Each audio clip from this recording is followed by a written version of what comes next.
AI just gave marketing a jet engine. And if your team has a real operating system, clear priorities, strong collaboration, and disciplined execution, that's incredible. But if you don't have that, AI doesn't actually create progress. It's just going to create faster chaos. So today, we're talking about how to think about marketing technology in 2026. What belongs in the factory, the stuff you run with discipline, and what belongs in the lab, the stuff you experiment with on purpose. And I couldn't ask for a better guide than Scott Brinker, MarTech analyst, builder, and creator of that infamous MarTech landscape. So let's start our exploration together. Welcome to the Agile Marketing Edge, the first podcast dedicated to turning Agile theory into real-world marketing breakthroughs. I'm Andrea Freirear, CEO of AgileSherpas, and your guide on this climb to faster, smarter, outcome-driven marketing. Every week, we unpack the what, who, and how behind Agile marketing, from building high-velocity workflows and slashing waste to measuring what really matters. You'll hear quick-hit strategies you can deploy today, plus candid stories from marketers who have traded chaos for clarity and never looked back. Hit follow wherever you listen, and let's carve the next switchback together.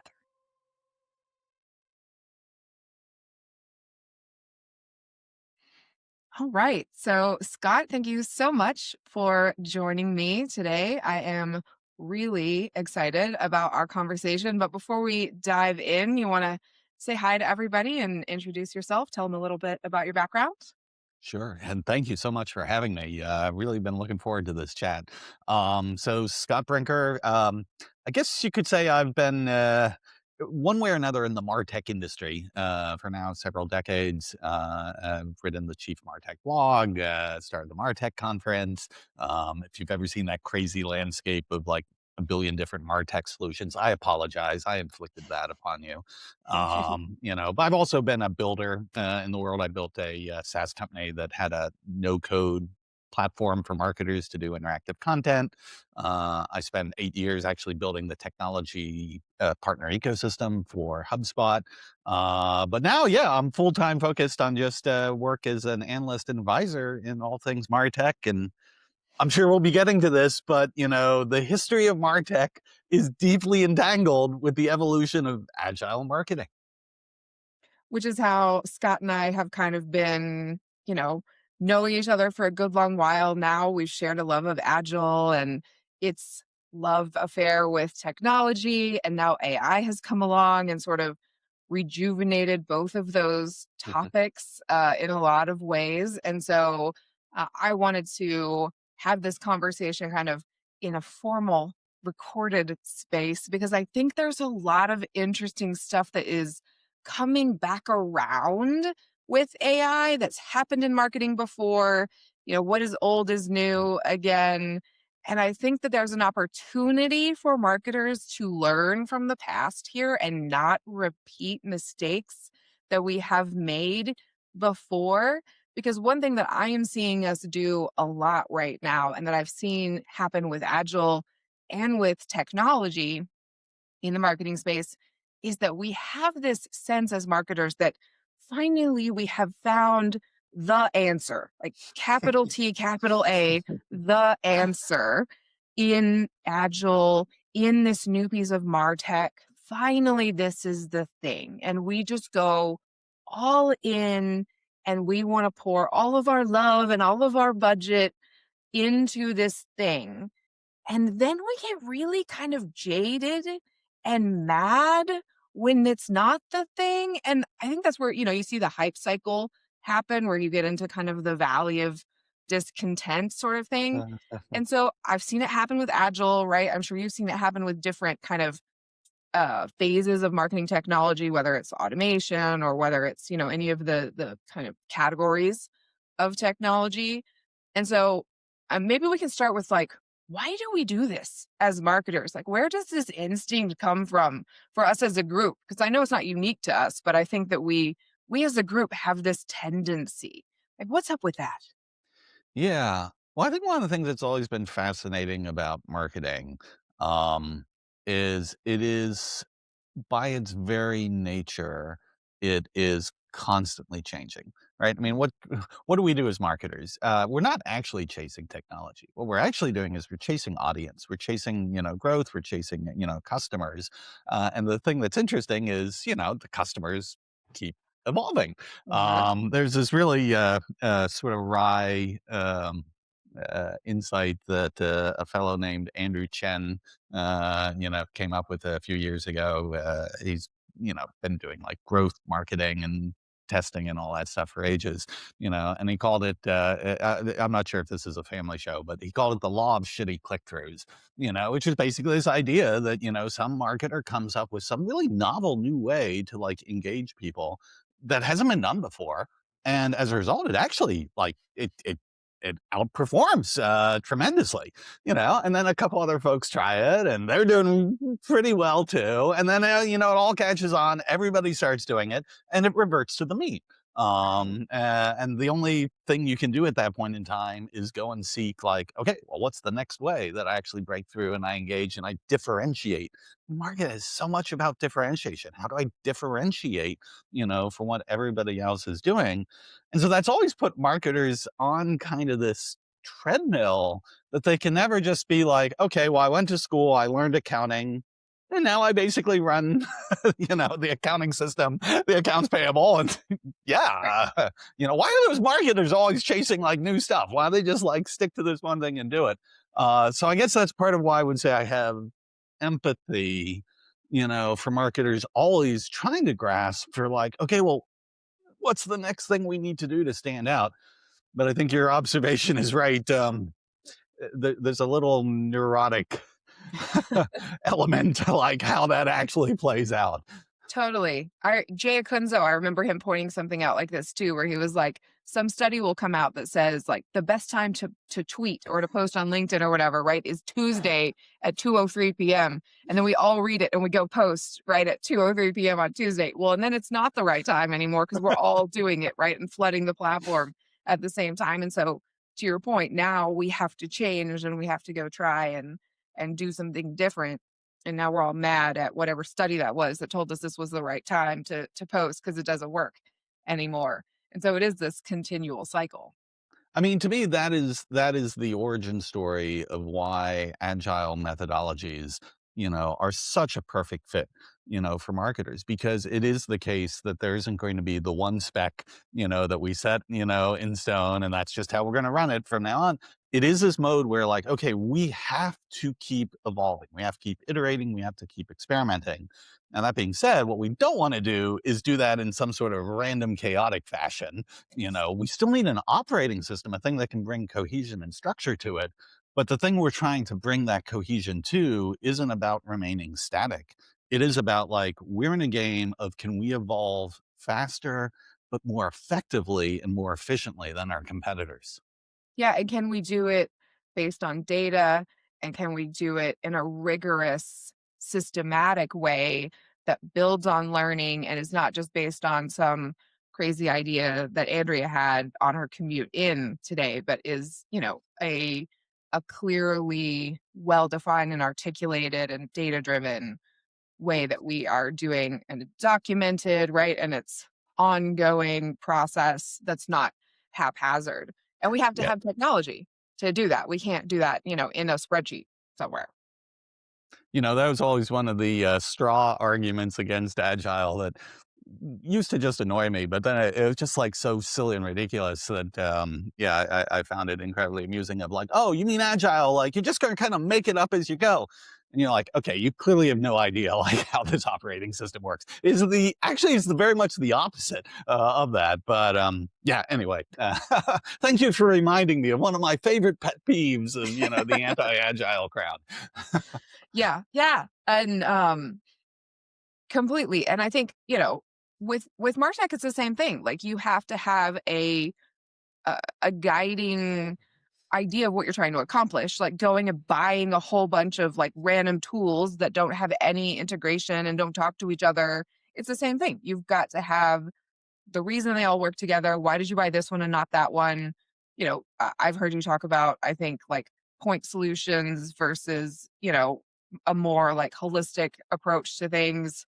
I'm probably behind on, how I'm thinking about our MarTech solution. So you can correct me on how I should be thinking about this. But, the larger philosophical way that you're approaching all of these things. And now we've got AI coming into all of these that we've got to incorporate it into how we're approaching our marketing holistically and agile, right? You've got to be Yeah. able to test and learn. You've got to be able to which tools have started to bring AI in intelligently and which ones are just kind of bolting it on and it's not really a good incorporation. Like I've seen some where I'm just like, this is not helping. It's just Well, it's a not. mess right now. Yeah, this is a killing me, by the way, as like someone who like does a lot of writing. I've got like 50 stories I need to write all at the same time about this chaos. It's interesting about agile and AI because I feel like there are two sides to that. So for marketing teams who are already operating using like an agile operating system, AI is like a huge boon to them. And I know this showed up in some of the research, that you've done in your annual State of Agile report, which I eagerly look forward to every year.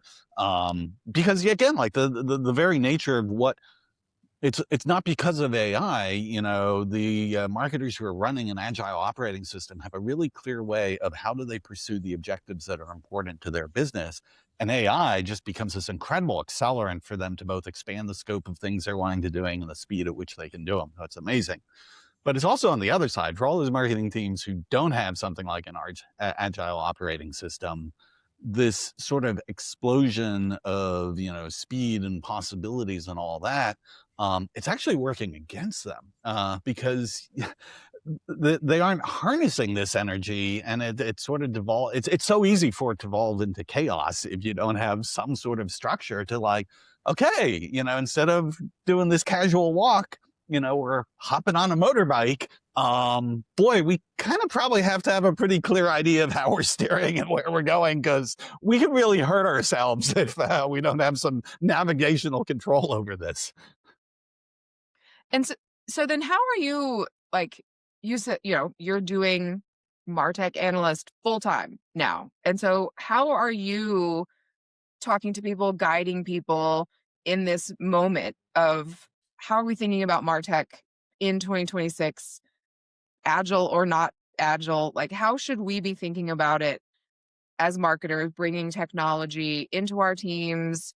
What's the right way for us to be thinking about it as a tool that is probably not a silver bullet, right? It's got to be something that is not going to solve all of our problems tomorrow, but something that is meant to support us, you know, get us where we want to go strategically, but it's not, like I said, it's not going to be, we're not going to, plunk down our credit card and buy a bunch of licenses and then everything's okay tomorrow. We've got to approach this realistically. Like, how are you helping people figure all of this out right now? Yeah. Well, I mean, one sort of principle that hasn't really changed, although it's probably more relevant than ever, is yeah. I mean, technology doesn't actually do any marketing for you. Technology Too is not the bad. It's bottleneck. It's really too bad. never been the bottleneck to this. The bottleneck to it, is the imagination. It is like the organizational discipline and structure to then execute upon that imagination. And it turns out that's really hard. For all the talk that's happening in the industry right now about like, oh, how do we get agents to coordinate with each other? I'm like, actually, if we could get humans to coordinate with each other, that's probably where you're going to get like a greater return on your investment at this point. So for years, I always, yeah, because I'm known perhaps infamously for that crazy landscape, right, of the now 15,000 some odd MarTech solutions. And people would come to me and like, okay, well, what do we do with this? I'm like, well, rip it up. If you have a match, if you want to light it on fire, I mean, choose your thing. And then sit down and ask yourself, like, what are the actual use cases? What are the things you are trying to do? Why are you trying to do them? What do you expect to see as the return out of that? Because if you have sort of a clear framing of that, and then it's like, okay, well, first of all, once we have a clear framing of that, is it turns out, could we actually just do that today? Do we actually need other things to make that happen? And more often than not, you probably don't. But if you do find there's some sort of gap of like, okay, well, no, this to do this use case, it's not really working with what we have. Now I can go out to the market and I can evaluate possible tools, and emphasis on the word tool, um, not solution. It's a Yeah. tool. You are the creator of the solution with that. Then you've got sort of a structure to guide it.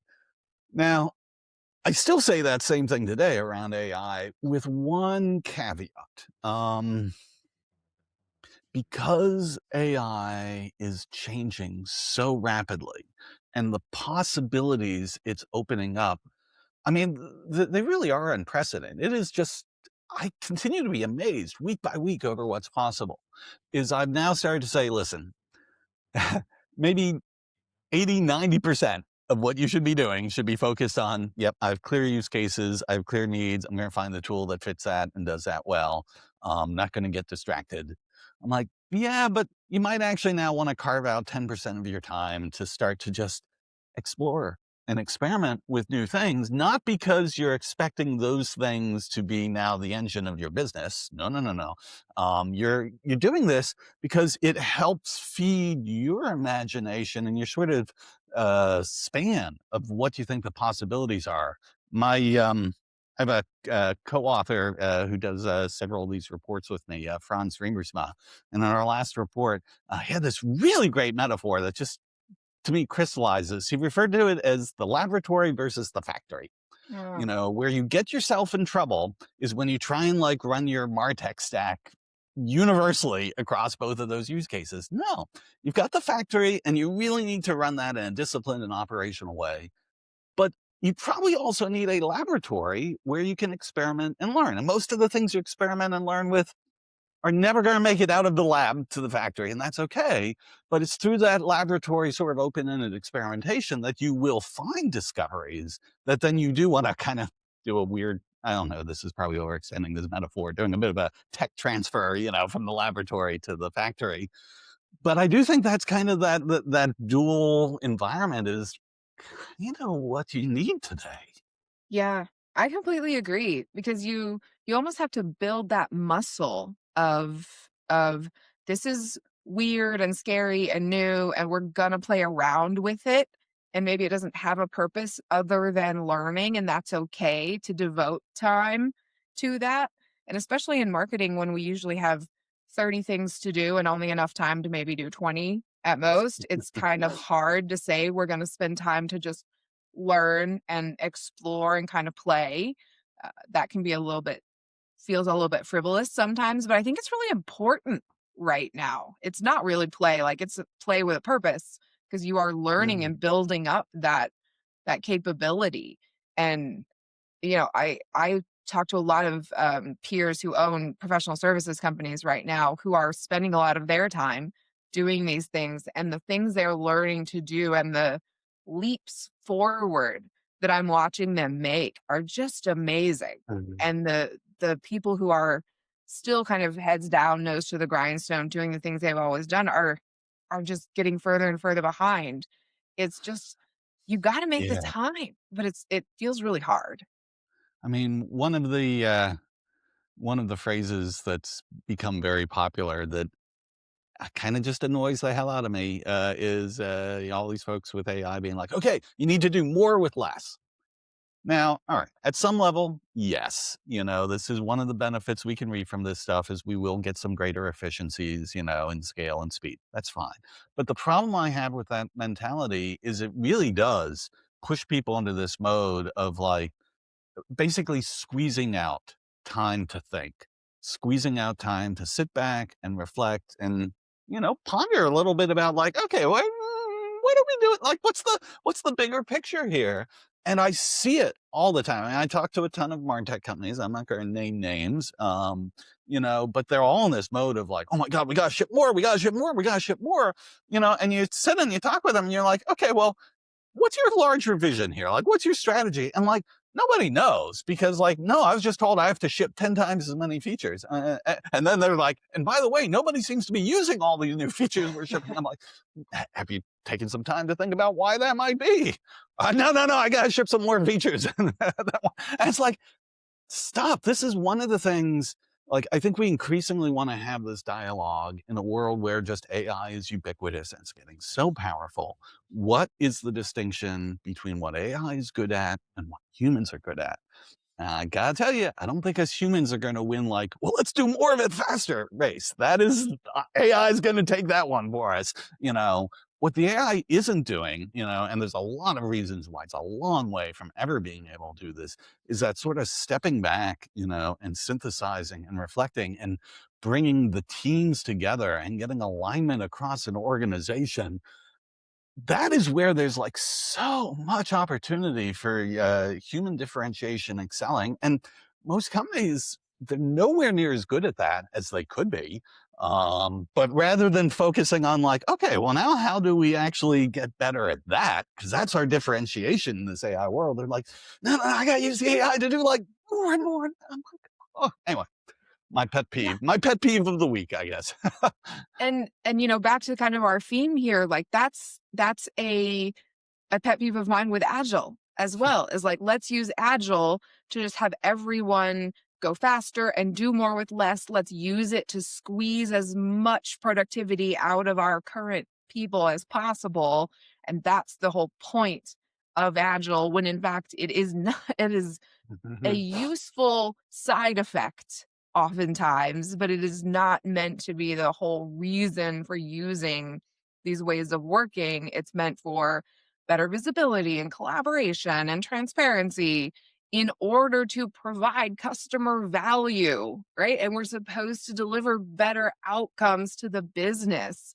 And sure, we might be doing it faster, and that's awesome too, but that's not the real reason that we do these things. And especially in marketing, eventually everyone will have the same AI tools that allow us to all go faster. And so it's the people who are going to be more creative and more collaborative who come up with more creative ways to differentiate themselves in the market and reach those customers better and more in more innovative ways that are going to win, not the people who go faster. So going faster now might feel like a way to differentiate yourself, but pretty soon everyone's going to do that. And that's not going to be the way that you win anyway. So Yeah, find a way to be innovative. Use the spare time to innovate. Exactly what you're saying. Like, don't use the spare time that AI gave you to just try to do more stuff. Like that's not what the time is for.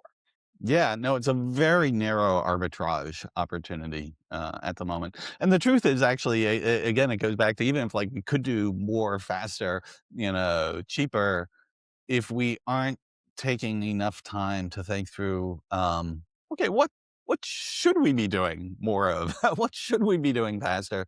Then like it's so much energy expended for so little return. Yeah. Yeah.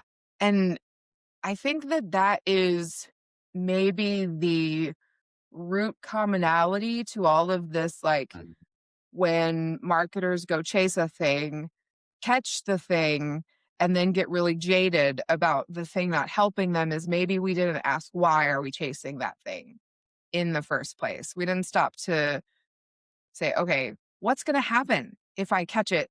You know, like the dog chasing the car. Like, what am I going to do if I catch that thing? Like, what's the point of doing it in the first place? Process improvement, AI, buying a new piece of MarTech. Like, what is the point of it? What am I expecting to get out of it?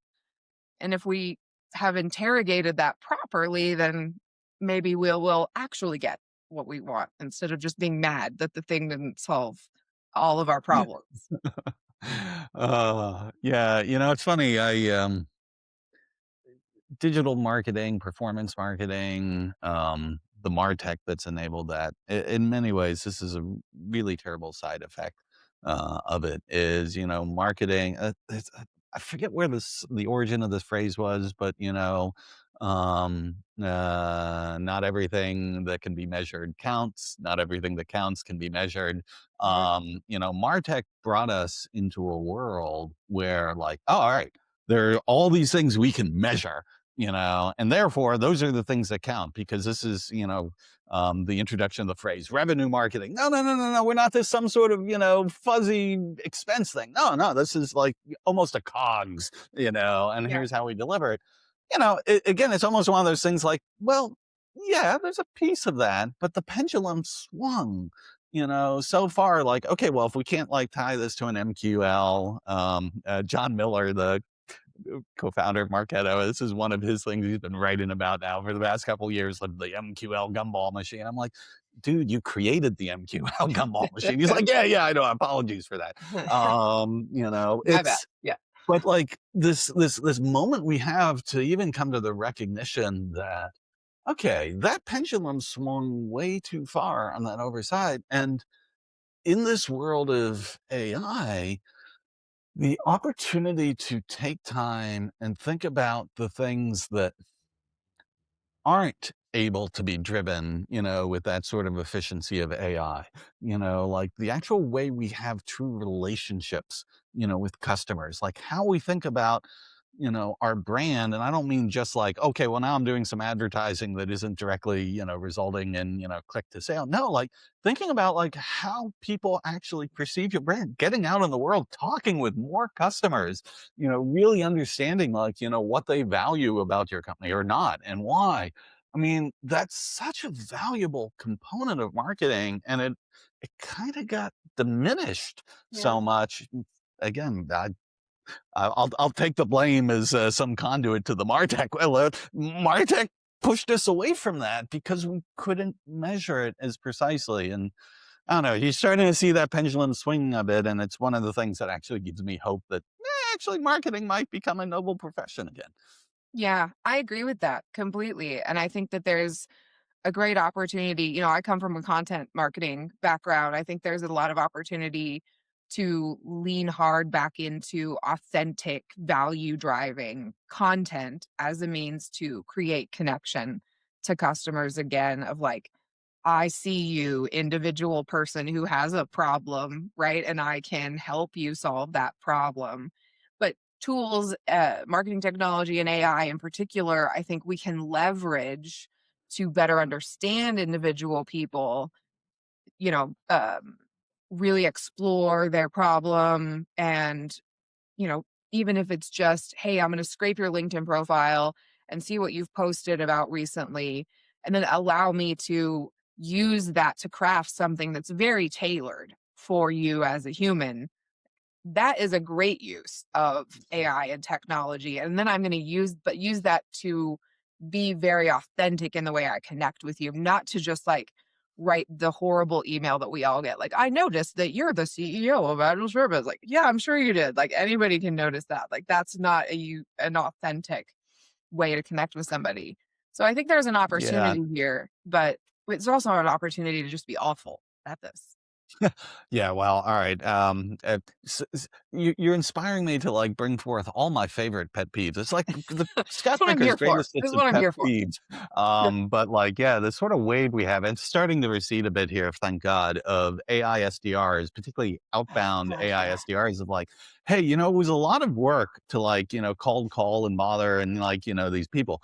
Wait a second, we can get this AI and it can do that at 1,000 times for like a tenth of the cost. Isn't this awesome? And you're like, wow, you have not thought this through. Why do we do this? Like, we forget when we are developing campaigns what it would be like to be on the receiving end of Mhm. this campaign. Somehow we forget. I don't know what happens. Like, our brains turn off. Somehow we're like, it'll be great. We're going to push this out to 10,000 people. And we don't even think about what it would be like to be the person who received that phone call or received that email. How we would never answer it or never open it. We just forget. And marketers should be the champion of that because who else is going to do it? In the I like marketers are so well positioned to be like, we're the customer whisperer and we're going to take on the hat of the customer and we're going to bring that to everything because, part of it is the AI SDR stuff wasn't even I'll, give marketers a little bit of a pass in many cases, but even then it was like more of the sales org and the revenue org who said like, yeah, we're going to hit our KPI this month, and you kind of need someone to come in and be like, okay, hang on a second. We have a brand here. We have a reputation. We have a set of trust we are trying to create with people in order to be able to have them want to do business with us. Here's why this idea kind of sucks. But if marketing isn't in the room doing that, I don't know. It's the sort of adolescence period where like, I feel like we've, as this is going to sound too insulting, but it's like you sort of have these children and you've like armed them with, all these, weapons, and they're like, yeah, I got this. Isn't this cool? And you're like, oh my God, where's an adult? Supervision, please, somewhere. Yeah. Yeah, it's true. But this is back to kind of what I've heard from some of our clients when we've talked about prioritization and the use of backlogs and kind of saying no to non-high value work as a means of focusing on, what's really going to move the needle and things like that. I've heard verbatim from clients, well, if we don't do it, if we don't say yes when sales or business unit leaders or whomever comes to us with requests like that, if we don't take it on and manage it, they'll just go off and do things like this, right? And they'll just take the tool and run with it and destroy the brand or do things we can't track or whatever. So we've got to just like make sure the kids don't run with scissors, so we at least have to handle it a little bit. So it's a challenge for marketers to try to keep their arms around this stuff because it's so easy now for people to run off and do all these things unsupervised. The tools are just out there. Anyone can get a hold of them. I had to just jot this down because as you were saying this, I'm like, wow, the irony of this is amazing because, with the whole start of MarTech, the big problem at the time was like, IT was just like, oh my God, these like marketers, like they're just going off and they're doing these own, you can't do that. Like, haven't you like done the security review of, holy crap, and marketers like, yeah, sorry, I've got a It's job to do, fine. and so to now have marketers be in a mode where like, wait, sales, you can't just go off and start doing your own, like, instead of shadow IT, it's shadow marketing. And I think you're actually plugged in. It's a legit problem. Yeah. But No, it's ironic. I know it's fun. The circle, it all comes around. Yeah. Yeah. And so one of the big things that I always like to do on the podcast, whenever we possibly can, is to close out with some very practical, tactical action items. And so I Hmm. think we've touched on a lot of kind of definitely pet peeves and definitely things that we've pointed out people should not be doing. So that's helpful. But if we're going to leave our listeners from this episode with maybe one or two things that they ought to do, anything that you can pin down, Scott, like go forth and do one or two things. Anything we can direct them toward? Wow, yeah, so many. I attempted to make the, joke of like, "Wait, do you want practical?" No, I work in MarTech. We don't do that. No, I guess there'd be sort of 3 things. It sort of depends on, like, where's your gap, you know? And I'm gonna say, okay, just a plug, obviously, if you don't have a clear operating system on, like, how the humans in this, like, first of I'm preaching to the choir, then obviously people are tuning in, there's a problem like, yeah, yeah, we're already doing agile marketing. But if you weren't, you might want to start and actually take a look at it because I absolutely guarantee you that is more of a bottleneck than any technical, component of what's happening. I did not ask The Scott to say that. no, unpaid endorsement. But the second thing would be, okay, for your core MarTech stack, what my co-author Franz would call the factory. If you haven't really accurately defined the use cases of what you're trying to apply MarTech for, start there. You don't have to boil the ocean. Like pick one, pick two, but start to get into a mode where like you're actually having a set of use cases where use cases like what are we trying to do? What is the customer getting out of that? What is the metric we look at to know, like, is this working? Is it not working? It's amazing how many folks like are doing a whole bunch of stuff, but they don't actually have that structure to it. And as we were talking earlier, when you try and now accelerate this, with AI, it's just so easy for things to go off the rails if you don't have those structures. If you do have, you've got your agile marketing operating system, you've got your use cases and structures for your factory, but for whatever reason, you're like, yeah, we're busy with what we're doing. We're not going to get distracted with the shiny objects. Take some time. Um, like pick a shiny object. I mean, it's crazy. Like, I'll give one just for the heck of it. If you haven't started experimenting with something like Claude Cowork, which is sort of the the non software developers, what software developers have with this thing called Claude Code, Anthropic is now starting to distill into like a workspace environment that non-engineers can use called Claude Cowork. Work. All right, whatever that Work. one is. Yeah. Yeah. And it's again, I put it in the bucket of experimentation because I don't think you should like go and do it and like, okay, and how are we going to deploy this across? No, just start to experiment with this because this agentic stuff, it's early, but it's real and it's advancing very, very quickly. And the only way you're actually going to get your head around like, oh, okay, now I kind of get this. And now I can start to think about like what are actual real use cases I might put for it is you have to get your hands on with it. Agreed. 100%. Well, those are excellent practical, tactical things for us to close on. So, very much appreciate your time, Scott. This has been super fun. Great, great exploration conversation. And as you mentioned at some point, our annual State of Agile Marketing report is coming out. I saw preliminary data yesterday. So, it's a very exciting time. We did a lot of probing this year on AI and agility and how those things are still very closely aligned and how process does matter when you're trying to integrate these new exciting tools into the way that we work, and also how marketing is or is not integrated into other departments and how we're working with other parts of the business, because collaboration across other parts of the organization is more critical than ever. So, depending on when you're listening to this episode, you can go to stateofagilemarketing.com to see the most up-to-date information and register for our release webinar where we will show you the most up-to-date data, or you can see the report, depending on if it has dropped or not. But that is where you will always find the most up-to-date data. And of course, if you are interested in how to implement an Agile marketing operating system, AgileSherpas.com is the right place to find all of that information. Scott, if people want to find you and learn more about how to pick your brain about marketing technology, where can they find you? So I am chiefmartech.com, but it's Chief Martech without an H at the end. You can, slap my hand for the poor branding choice 18 years ago, but it's unique. Hey, it stands out. And I'm, SJ Brinker on LinkedIn. Fantastic. Thanks again for joining us. And until next time, I'm your host, Andrea Fryrier. Remember, the struggle is real, but so is Agile marketing.